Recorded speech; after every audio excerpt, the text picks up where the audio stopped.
Let's talk about what you all are doing. We'll start with Dave. You're taking Indie Night to the next level. Right. The good friend Morris Chestnut. Tell us what's next for Indie Night. So, like I said, I've been doing Indie Night for 13 years now, and then I was just thinking, I was like, yo, this is crazy. It's like, I'm gonna take Indie Night on the road, and I'm gonna do all these different cities. So I'm gonna do Miami, Atlanta, DC, Chicago, New York, San Francisco, Houston, and Start from the beginning. Everyone was not clear about what Indie Night was from the beginning. So why don't you start from what is Indie Night and then where is it? Okay, Indie Night is the first weekly film festival in the world. And what I do is I show short films, web series, trailers, documentaries, and full features, giving everybody an opportunity to have the platform to, I always say, the common goal is to get to the big screen, so why not start on the big screen? And when you can see your work and see what how it resonates with you, when you see your work on the screen, you're like, oh, I'm gonna get back in the lab. And like I said, a lot of people don't wanna wait a whole year to do work and then wait for a year to put it on the screen. We want to do work because we work so hard on doing these films. We want to get it up, we want to be seen, so we can get to doing the next one. So here at Indie Night, we try to, give everybody an opportunity and have a platform where you can show your work. And so now, like I said, I'm taking it on the road. I'm doing it in all those different cities. And I started doing it a year ago. I did Atlanta, had Morris Chestnut hosted, packed it out. And whatever it is people become celebrities in their own cities. And then what I do is I take the great films and I bring them back here and show them at the Chinese theater. So I'm the American Idol for films. Hey. Okay?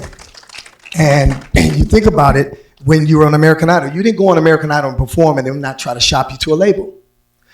They will do the same thing here. They will bring their films here, I bring them back here, and then what I do is I stay attached to the films, and what I would do is I would see if I can get it at Netflix, at Amazon, at whatever platform we can get it onto, but then we're producing the film together. Because at the end of the day, you can't just be dropped in Hollywood and say, I got a script, or I'm an actor, or I'm a director, and I'm gonna do a film. That doesn't happen. So it's been the ability, giving everybody the opportunity to get into Hollywood and be that bridge for everybody to get into Hollywood. And so I did Atlanta, it was packed, and then we went down into the strike. Now we all had to shut down. And I was like, okay, well, I'm gonna respect the fact because we're all, I'm an actor and we're all in this game, so we have to respect, what the union says. So then we finally, the longest strike ever, we finally get back up, and then we go do San Francisco, and it was packed, and now I'm moving on to the next city, which is gonna do Dallas, but it's giving them, it's gonna be a tour, just gonna go all the way around, giving all these opportunities for all the writers, directors, actors, and producers, so they can have that bridge to get in Hollywood. Love that, give it up. And this was one of the reasons why, Dave and I have worked together for years, but we've actually been in pitch meetings at Sony, and Relativity. We've had projects here, and that word no. This first is yeah, it's all a hype, and then it's like, well, we pitched horror films years ago, maybe, I don't even know how long ago, and we had people asking us, but do Black people really watch horror? What? And then here comes Jordan Peele. A couple years later, but being a part of Indie Night and seeing what they were doing, it was like, once we had the idea for Share, and we actually thought about it, Leonardo and I had the idea, we need to do something, and I just kept hitting him over the head, no, we need to do something, and people should all be able to profit share. It sucks, why is it only top of the line? Everyone could do this, we gotta change the industry. And he's like, yeah, but how are we gonna do it? We're gonna do it, we're gonna figure it out.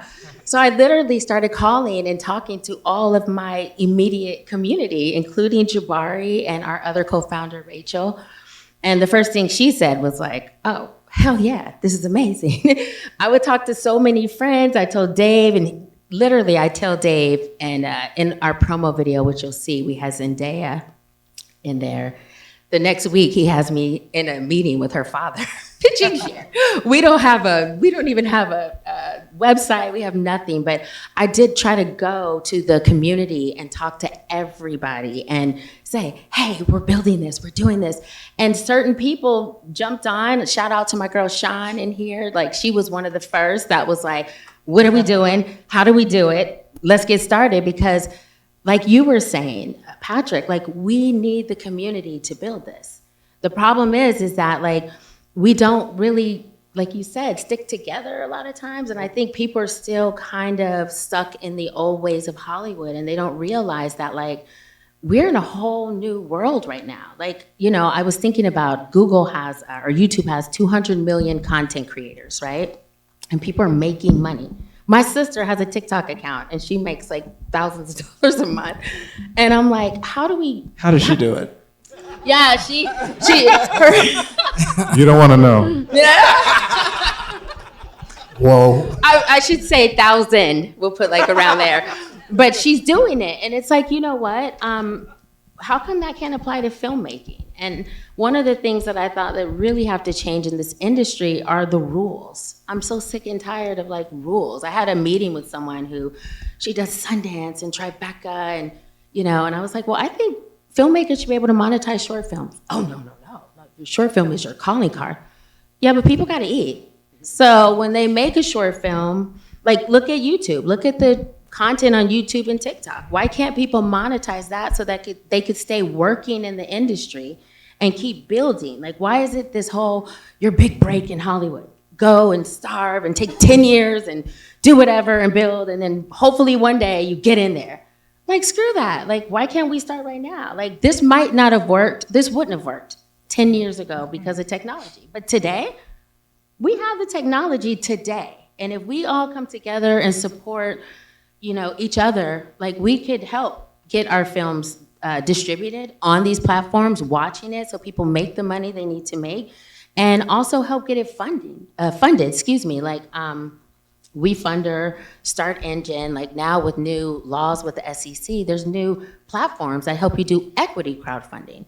So no longer are you saying to people, hey, go to my, you know, Kickstarter and donate and get, you know, a DVD. It's like, actually, you like comic books? It's a dope ass movie right here. Invest. Like, let's all start making money too. Let's be the investors. We're doing it with Share. We're starting a campaign where we're telling people, you guys can own a piece of the company. Because I don't think anybody in here owns a piece of Universal, Fox Searchlight. If you do, raise I your have hand. Warner Brothers stock, but Yeah. Well. But I'm saying, like, we have to think in that way. As we build something new, we have to think about it in that way. So. But let's talk about building something new. Should we run a video to Yeah, let people know actually, what Share is? why don't we play the promos? And we have Patrick has a project he wants to play too, but we'll start with the promos and then we'll let him tell you about the project and then play the teaser. So we could go ahead and start the videos. You start the video, please. This will tell you a little bit about Indie Night and Share. And then we'll talk a little bit more about it. Yeah, you guys, 5 more minutes. 5 more minutes? Well, actually, you know what? I could riff on. But one thing you said about, you know, a short film being a short film is I think we also have been in an industry where there's always been rules. And a film is 90 minutes to 2 hours or 3 hours if you're Scorsese. Or a television show has to be 22 minutes or it has to be, you know, 46 minutes and the commercials need to be this. But there's no rules anymore. I don't think there's rules anymore. I think, you know, a lot of people are talking about short films. I'm like, I don't even think there's short films anymore. A film is a film. And especially with people's attention spans shrinking, there's 2 types of viewing now. And I don't think people realize there's 2 types of modes that we're physically in when we watch. Like there's casual focus, which is I got 20 minutes, I'm waiting for a train, I'm waiting at the airport, I'm gonna scroll, I'm at the doctor's office, and maybe I'll watch, you know, some minute-to-minute content. And then the second is that fully focused, I'm going to make popcorn, I'm gonna make a meal for myself, I'm gonna climb in bed, I'm gonna get on the sofa, and I am going to watch the thing that I want to watch. I'm setting time away from it, right? And I don't think people I think, or at least the industry is still seeing it as one type of viewership, but it's really 2. And really sort of the future, the economics is going to be focus and attention time, and what type of category that each of those falls into. Right. Yeah. That makes a lot of sense. Thank All right. you. Let's